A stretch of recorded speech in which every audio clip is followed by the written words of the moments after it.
Suppose I gave you this problem, 487 plus 596, and told you not to carry any numbers. Could you still solve it? In this lesson, I'll show you a simple method that lets you add numbers like this without carrying from one column to the next.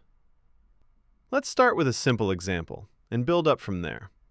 Suppose we want to add 27 and 38. The idea is simple. Break each number into smaller parts.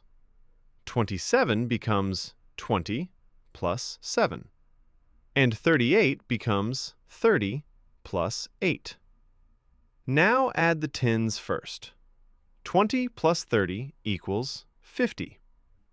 Next, add the ones. 7 plus 8 equals 15. Finally, add those two answers together. 50 plus 15 equals 65. That's it. Now you might be wondering, does this only work for small numbers? Let's test it. We'll use the question from the thumbnail. We have 487 plus 596. We'll follow exactly the same steps. 487 becomes 400 plus 80 plus 7. 596 becomes 500 plus 90 plus 6. First, add the hundreds. 400 plus 500 equals 900. Next, add the tens. 80 plus 90 equals 170. Then add the ones. 7 plus 6 equals 13. Now combine the remaining parts. 170 plus 13 equals 183. Finally, 900 plus 183 equals 1083. Now it's your turn. Pause the video and try this one yourself. 368 plus 457. Take your time. Ready? Let's check it together. 368 becomes 300 plus 60 plus 8. 457 becomes 400 plus 50 plus 7.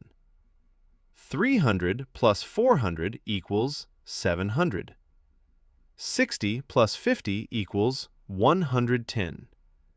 8 plus 7 equals 15. Now combine them. 110 plus 15 equals 125. 700 plus 125 equals 825. If you got that right, you're already doing mental addition. Before we finish, here's a bonus shortcut from Vedic Mathematics. Instead of breaking both numbers apart, you can sometimes move a small amount from one number to the other. For example, 27 plus 38.